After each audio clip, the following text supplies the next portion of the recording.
Nakapagod ka na bang maghugas ng pinggan ngayong pandemic? Sumasagi ba sa isip mo na bumili ng dishwasher pero hindi ka sure kung worth it? To those considering to buy a dishwasher but would first like to know the pros and cons, we will share with you our thought process as we decide to make this purchase. Gusto sana naming magluto lagi para safe at tipid. Pero dahil sa work pa lang, inuubos na yung oras namin, to us, ang laki ng nakakain na time sa paghuhugas ng pinggan. Ang setup kasi namin, one of us cooks and the other one washes the dishes. Si Amri madalas ang magluto. Kaya minsan nag-hesitate kaming magluto kasi that means maraming huhugasan pagkatapos kumain. So minsan, pag sobrang stressed sa work, parang hindi na kami makapagluto, and we just decide to have food delivered. Kaya mas nakakagilty tuloy pag mas maraming gasto sa pagkain. Kaya naisip namin, what if meron tayong dishwasher? Will it make a difference? Is it worth it? So we considered na bumili ng dishwasher and discussed it. Here are the questions in our minds. Pang-tamad lang daw ang dishwasher. Ang mga Pinoy kasi sanay na naguhugas ng sariling pinggan. So, pag nag-dishwasher ba tayo, ibig ba sabihin, tamad tayo? Nakakalinis din ba siya? Hindi ko kasi alam ang cleaning mechanism ng dishwasher, so I need to see for myself kung talagang malilinis yung mga hugasin namin. Magkano ba at saan nakakabili nito? Malalaki din kasi usually yung mga dishwashers. Kasya ba to sa counter space namin? Anong brand ang reliable? What shall we choose? So we've been pondering about this for a couple of months now. Nanonood kami ng maraming YouTube videos and nagbabasa ng maraming reviews. Unti-unti namang na-address yung mga questions and concerns namin. So question number 1, nakakalinis ba talaga ang dishwashers? Well, the dishwashers use hot water when cleaning. So essentially, it's not only clean but it's also sterilized. Ang question na lang is, nalilinis ba niya pati yung mga singit-singit and yung oil?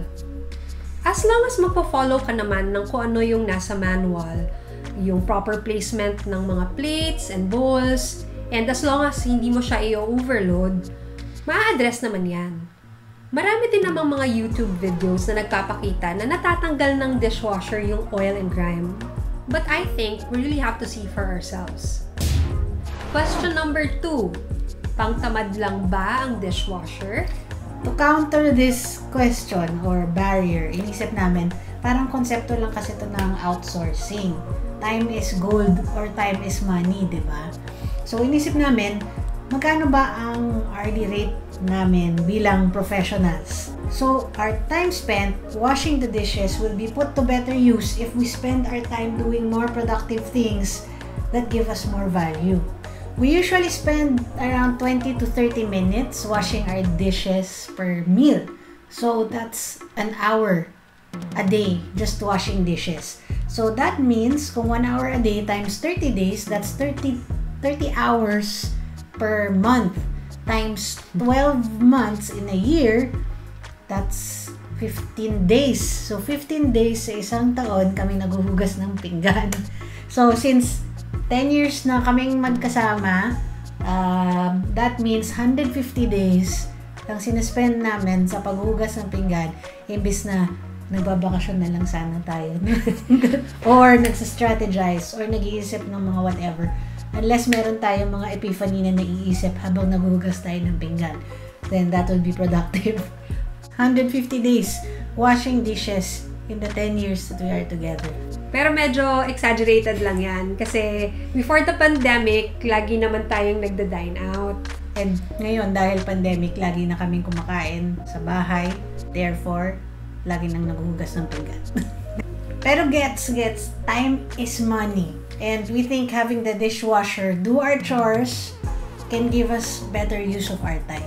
So, konsepto lang talaga yan ng delegation and outsourcing.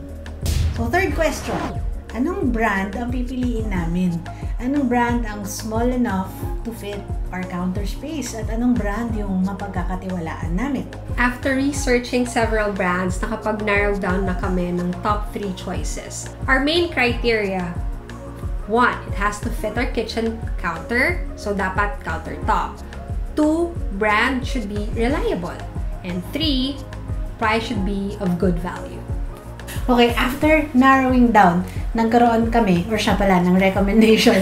Top 3 choices na pagpipilian. Hindi pa namin alam kung ano ba yung pipiliin namin dito sa tatlong brands na to. So, kung kayo, meron na kayong recommendation, pakilagay lang sa comments. And our top 3 choices are... Number 1, Elba. We like the brand Elba kasi yun na rin yung brand ng mga kitchen appliances namin. Meron sila magagandang countertop dishwashers pero it's too big for our kitchen counter and yung water inlet installation nila is medyo complicated. Number 2, Maximus. So yung Maximus medyo promising siya kasi ang dami nilang lineup ng mga magaganda at sleek na designs. Kaso medyo apprehensive kami ng konti kasi new entrant itong brand na ito and we're not so sure yet of its credibility in the market. Another choice is Toshiba. It's just right for our countertop and meron sila nung model na compact lang and sleek ang design. It's an established Japanese brand and a trusted electronics company. So magkano ba at saan ba nakakabili? Yung mga nakita namin mga dishwashers, it's mga around 20,000 plus. Pero may mga nakita kaming mga special deals dahil may mga sale. So meron kaming ina-eye na around 15,000 yung budget. Isa dun sa tatlo na binanggit namin. So, tingnan din natin kung worth it. Isa pa to sa nakatulong sa pag-make namin ng decision. So, if we will estimate the lifespan of our dishwasher for 5 years, kunyari depreciation 5 years kahit di namin kabisado. So, kung 5 years yung dishwasher namin na nasa halagang 15,000 pesos, ibig sabihin nun, we are going to be spending around 3,000 a year for the dishwasher.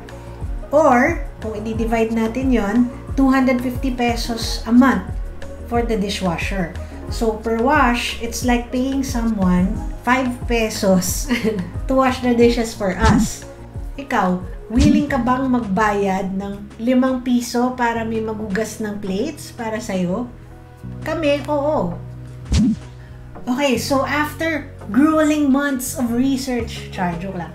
So, after contemplating, after researching, after weighing the pros and cons, we finally made the decision. We are buying a dishwasher. We're so excited. We are really hoping that this will make our daily lives even better. We will share with you our experience once we've purchased and tried out the unit.